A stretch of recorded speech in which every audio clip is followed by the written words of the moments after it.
You know when I open a video with rain, there's only one thing coming. Yep, let's build another bike. Being honest, I didn't plan on building a bike so soon after finishing my gravel bike, but I found out the last round of the UK Nationals was a week away and at one of my favourite places, Shipley Glen. Comp bikes are like cheap razors. They're disposable one-use items, so that means I have to build something new. I enlisted the cute thief to bring me all the parts needed to build something interesting, but these days he insists on payment up front for some reason. Maybe my northern cheapness has displeased him before. He drives a hard bargain. I only wanted to give him one Dreamy, but True Dreamies was apparently enough for him to crap out a frame. Is this where they come from? Now he's away to do whatever he does during the day, let's take a look at his produce. This is a giant Trials Team Mk3. I built a Mark 1 version during the first COVID lockdown, and unlike that frame, this barely has a straight tube in sight. The history books might tell you I'm not a huge fan of curvy frames. I like things straight and to the point, no messing about, no faffing. But for some reason, this frame has grown on me. Maybe curves can be sexy. The sexy down tube is in good condition, with no dents or scrapes, so that's usually a good indicator it's not had a hard life and should be nice and strong. Giant are excellent frame makers, and this has some nice details like the built-in gusset and nice one-piece chainstay yoke. It can also be run with or without a seat. I wonder what the cute guys provided. Overall, it's a nice frame with slightly updated geo compared with the Mark 1. The only thing I don't like is the paint, which just like me is a little rough around the edges. I'm stuck in my ways, but let's see if we can change the frame and maybe improve it a little. First thing is to remove the decals, which luckily are quite happy to be peeled off. To help strip it nude, I use some acetone as it's a strong aphrodisiac to bikes. This will get rid of any sticker residue and grease and put the frame in the right mood. It's just like giving your partner a sensual massage. Though be careful using such a strong aphrodisiac on your bike if you're not wanting to take things further. It's powerful enough to remove layers on its own and can ruin a good relationship, frame. Now the mood's been set, it's time to don some protection. As with my personal relationships, I find a dustpan is always a handy accessory too. A little strip tease from some Starcham Sim Strip is all that's needed now for the frame to get into its birthday suit.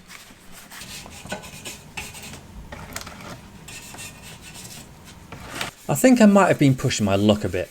The paint is coming off, but it's not peeling off like a decent paint job. It's more like it's melting. Instead of being able to wipe it clean, I'm just smearing the paint around, and that's not something I'm into. It's annoying, but not the end of the world. I just need to put a little more elbow oil into it than I expected. Sometime later, this is the end result. Pretty sexy, huh? Now you're probably wondering what colour I'll be painting it, but there's also a good chance you saw the video title and thumbnail, so I've had a strong clue that I'm not painting it at all. In previous videos where I've wooed the paint off frames, I've had a lot of comments suggesting I should leave it raw or polish it. I think that's actually a great idea. I'm a fan of polishing things, so let's see how shiny I can make it.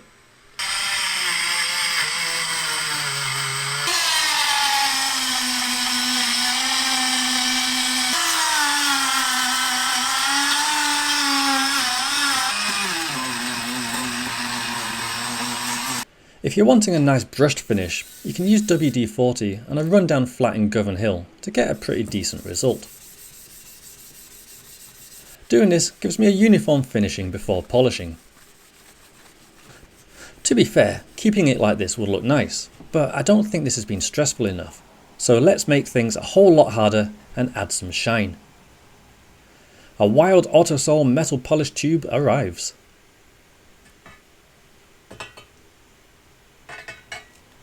I feel like a hand finish will give best results, starting with something coarse and working down to something soft. Despite spending lots of my time polishing when I was younger, especially in my teens, I'm no expert, so this is partly experimental. Then I remembered I'm a lazy git and broke out the power tools. If a 10,000 RPM buffing wheel can't make it shine, then I don't know what to believe anymore. I realise an angle grinder isn't perhaps the best tool, but shiver me timbers, it did a pretty decent job.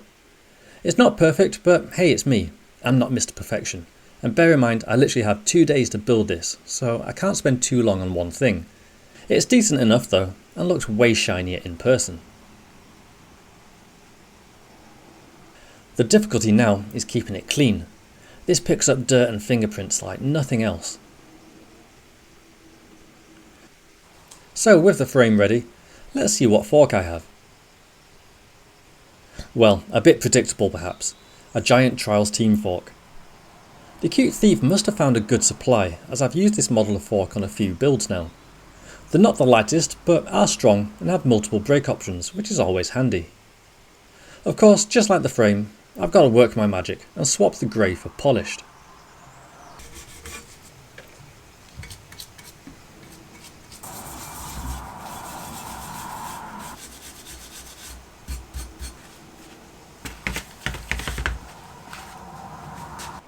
Before I polish it, I had a sneak peek at what brakes I'll be using, and spoiler alert, it's not a disc brake. Because I'm a glutton for punishment, I've decided to go a bit mental and lob off the disc mount. Nothing quite like making something just a little less practical, huh?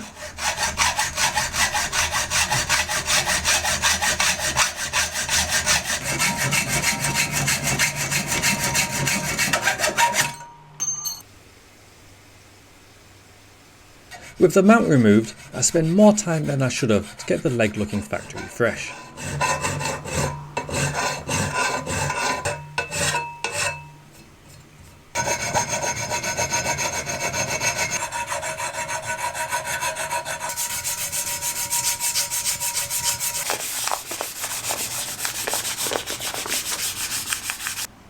But I think it was worth it. You can hopefully barely tell which side had the mount on. I then spent more time polishing it up and it matches the frame nicely. Again, I'm so stoked on how well the disc mount removal went. Gonna fit the headset next, but if I've spent time polishing the frame and fork, why not go the whole hog and polish everything? This means I need to turn these cups silver. To do this, I'm going to use a little magic, but mainly some sodium hydroxide, otherwise known as caustic soda. To show there's no trickery going on, I'm in short sleeves and no gloves. I don't want you thinking I've got some silver cups hidden away, do I? But the real magic is that I do this and still have my skin left at the end. My brother has a PhD in chemistry and told me how dangerous sodium hydroxide is and how much protection he uses when he handles it. My lovely assistant Jane also had an ambulance called recently when an explosive reaction caused a bunch to go in her face, including mouth and eyes. It's nasty stuff, so don't do what I'm doing. Now that I've told you not to do this, this is how you do it. Some hot water, a little sodium hydroxide and some clean alloy parts. Drop them in and watch the reaction go. Sodium hydroxide dissolves aluminium, and what we're doing here is just dissolving the top few micron layers which have been stained from the anodizing. The hotter the water, the stronger the reaction. Just don't leave them in for too long, otherwise you won't have any parts left. Often they'll come out dark and just need a little hand finishing to get them looking good. But yeah, jokes aside, take care if using chemicals. Not just from the risk of melting your skin off, but also from the fumes. The gas produced is hydrogen, which isn't necessarily toxic, but if you do this in an enclosed space, it can cause suffocation, which again isn't something I'm into. But if care is taken, anodized parts will magically become silver. To continue my sketchiness, I'm resorting back to my headset thwacker after my disappointment trying to install headsets in a more sophisticated way last week. It looks like it's been chewed on by a wolf, but that just makes it more ergonomic.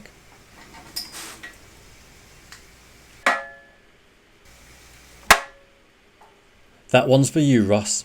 Thinking of you. Okay, so that's looking cool. Before I fit the fork, let me show you my shiny stem. It's a posh Thompson Elite X2, which is their road model, but happens to be a perfect 120 by 17 degrees size. As you can probably tell, this has had a strip and a polish too.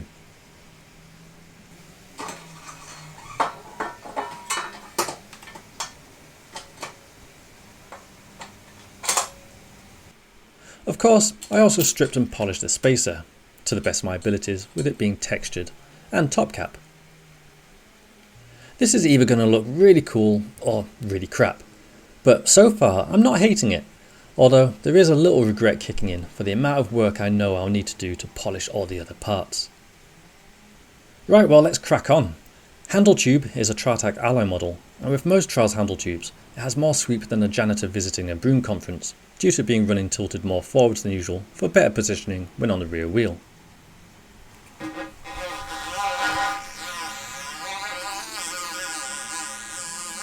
It's not sounding great though. Maybe that's because it's the wrong colour. Give me a moment.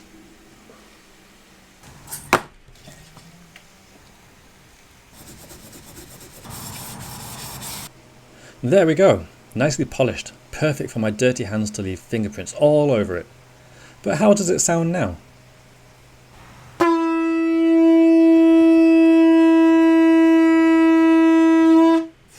Much better, although I don't think I cleaned off all the paint stripper, and I think I just stripped my lips off.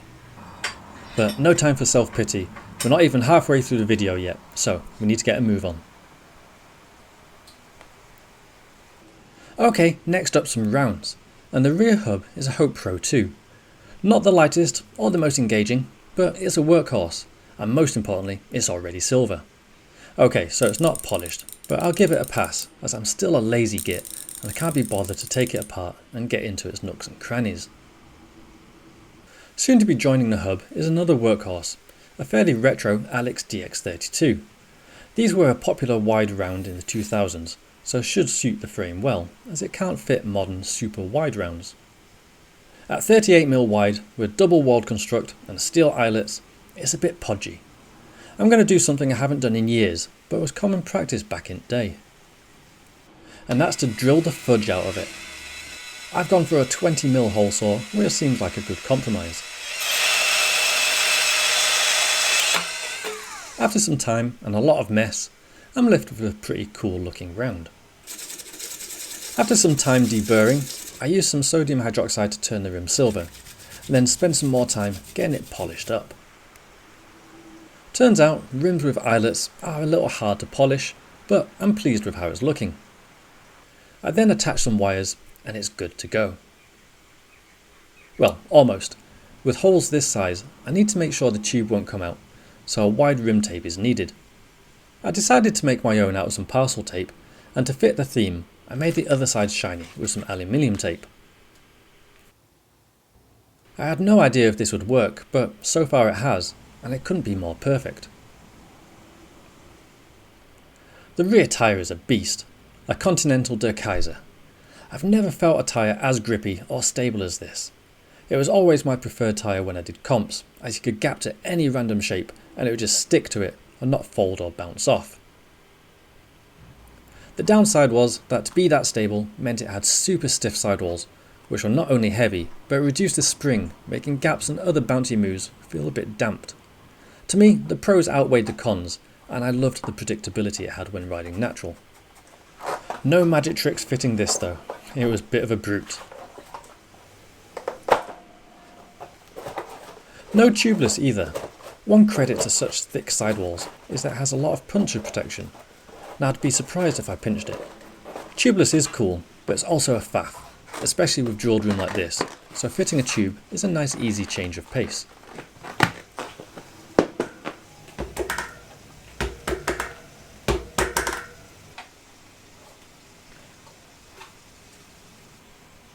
It's a bit of a squeeze, but it does just fit. This isn't a unicycle, so let's turn it into a double unicycle. I wish there was a word for that. And make a front round. I'll be using this. It's a Mavic 721, which, if you're in your 30s, probably doesn't need any introduction. This seems like it's had a previous life on the trials bike already, as the braking surface is already ground. What it isn't though is silver, so you know the drill. Actually, speaking of drills, it's not just my rear rim that's getting a drilling. Quiet. I'm a drill addict, and I have at it with the front rim too. I start small and eventually work my way up to 10mm. Not huge holes, but enough to save some weight and still retain some strength. After some deburring, stripping and polishing, this is what I end up with. Pretty cool, right? That's then going to be built onto this Azuo hub, which is non-disc to match the fork and further concrete my brake of choice to just rim brakes. I ended up trying to polish this up, and this is the best I could get in the 40 seconds I had spare. Once wired up, I have a very silver wheel indeed. I could maybe get away with normal rim tape, but even though it might be hard to see, I made a shiny one to match the rear anyway. Some stripped Echo hub bolts and caps finish it off nicely. The front tyre couldn't be further apart from the rear. Well, I guess it could have had a longer wheelbase. It's a 2-inch V The National model, which is small and light. I hope the name gives good luck, because I've never tried this tyre before, and my first proper ride is going to be at the National this weekend.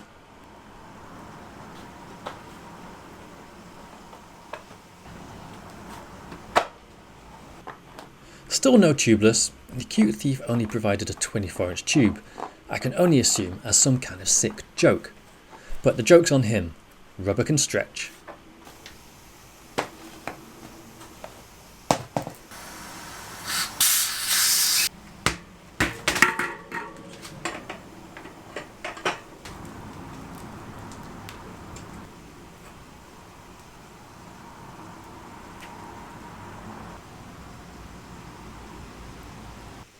Despite some disappointment, the Cute Thief didn't manage to find some silver or at least white or grey tyres.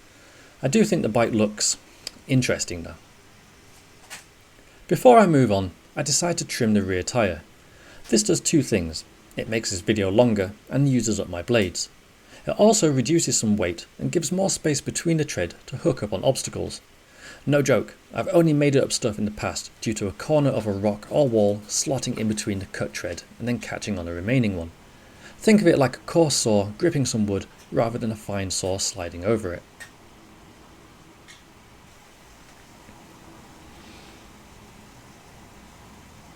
Right, arse bearing time. The Cute Thief is obviously trying to cut weight down by providing this titanium model. It's unfortunately named an ISIS style, so now the CIA is watching us all. But I guess they're doing that anyway, so no big deal.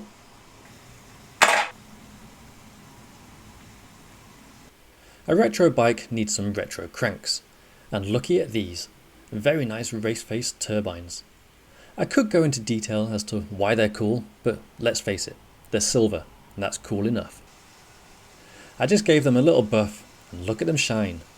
Look at them shine, oh, look at them shine. I of course need a guard for all the bashing I'll be doing, and this Mr. Susan model is also silver, so on it goes. I just need to make sure to keep my legs well clear of it. I used silver bolts and chainring, 22 tooth if you're interested, and polished up some crank bolts to match.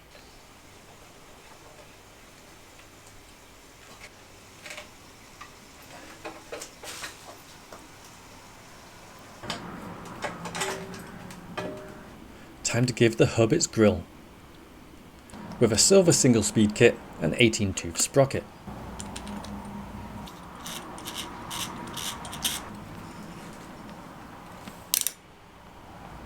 Before I put the wheel back in, I want to show you this that I made.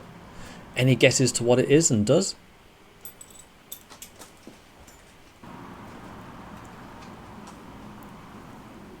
While you're all down in the comments giving me your answer and also leaving a like, I'll show you a chain.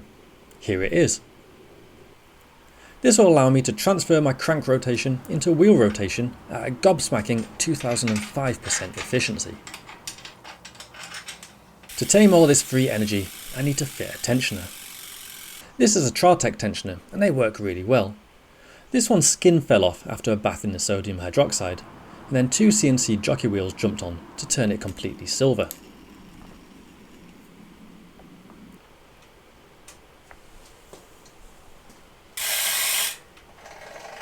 Alloy jockey wheels aren't the quietest, but I think this will be drowned out by my brakes, so I don't mind. Speaking of brakes, These Shimano DX stopperoos are a time saver as they're already pretty shiny. I'm kind of polished out now anyway, so I'm pretty relieved. Going for no booster, but I do have one I'll fit if needed. Brake pads are the T&N V-brake backings, which are the best backings out from my experience. They're stiff, but also have a concave washer built in, which makes them slimmer than most pads, handy if clearance is tight. The pad material is one I sourced and cut myself. Check out my video on how to make your own pads for more info.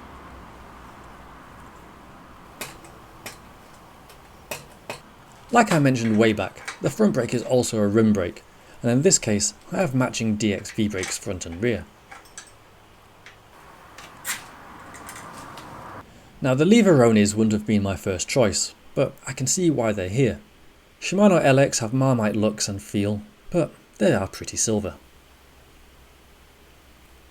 One cool feature they have is an adjustable leverage ratio, although it's not tool free like my favourite V-brake lever, the Avid ST7.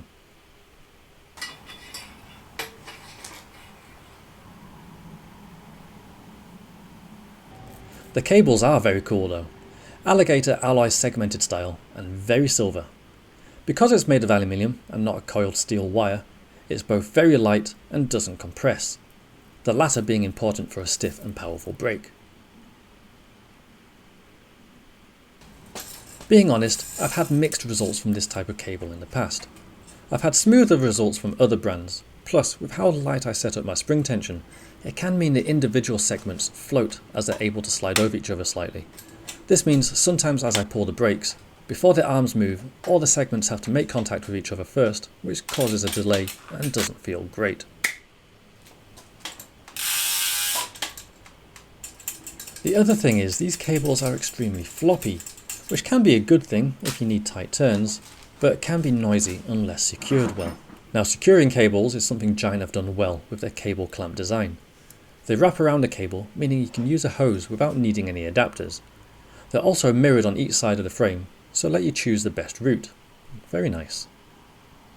There's still some floppiness though, and even though the colour, or lack of it, is perfect, I resort back to my favourite cable if I don't get on with it. Now that I've spent far too much time talking about the exciting world of brake cables, let's talk about the gripping world of bar gloves. Rubber doesn't seem to come in silver, so the next best option is clear, like we have here, mid-ear. Against all logic, GT85 seems to be a great way to apply push-on grips, but they're not impervious to wet weather, and having had some grips hate life when I drove with my bike on the roof in heavy rain, I'm using some B-wire to wire them on. This is common in the crazy world of motor double unicycles, and by wrapping and twisting the ends creates a hopefully watertight seal and maintains their grip on the bar. Now that I've got somewhere for my front paws to grip, let's fit these DMR V12 pedals for my lower paws. I was tempted to polish them up, but then I thought making something I'm supposed to grip to slippery was a bad idea, so I'm leaving them as is. They're not as pimp as my pinned pedals on my Hex, but they do fit the era of the bike, and that's got to mean something. Okay, pretty much done, but near the start of the video I mentioned how it can either run a seat or no seat, and wondered what the cat had in store for me. Well, feast your eyes on this. Oi, stop laughing. This thing's a gem. It's a cut down kid BMX race seat, and is in between running a seat and being seatless. These were all the rage in the 2000s before bike designs got extreme and took away any option of having a seat at all. It's small, very light, and was better than having an exposed seat tube. You simply shave down the plastic until it was a nice push fit.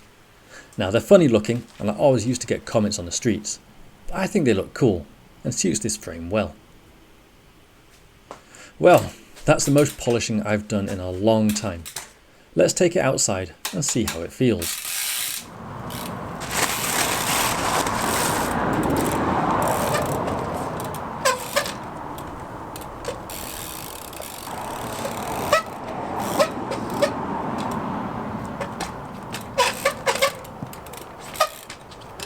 Well, it feels retro. The BB feels super low, which I don't mind, but the main struggle I'm instantly noticing is the hub engagement points. I'm used to almost instant engagements, so going down to, well, I'm not even sure, might even be 48 points. That'll take some getting used to. The other thing I'm noticing is the sheer weight of the rear wheel. Winding it up for rear wheel gaps takes more effort, and the tyre grips so well, micro movements and twists are noticeably harder. I think I could get used to it, but I'm also tempted to lighten up a little. I'm not sure yet.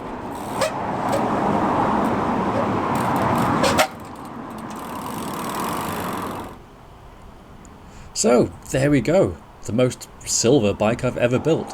What do you think? I'm sure it will split some opinions, but other than some tedious moments, it's been a fun build, and I got to show you some old school methods we used to employ back in the day. I'm entering this week's comp on it. I'm not expecting a win, which is why I didn't build a gold bike, but who knows, maybe I'll get silver. Please let me know what you thought of this build. Did you have one of these giants? Do you still have one? What would you have done differently? Thanks so much for watching, and I'll be back next week, hopefully with the comp video to let you know how I got on. Have an absolutely amazing week everyone, and I'll catch you next time. Take care, bye bye.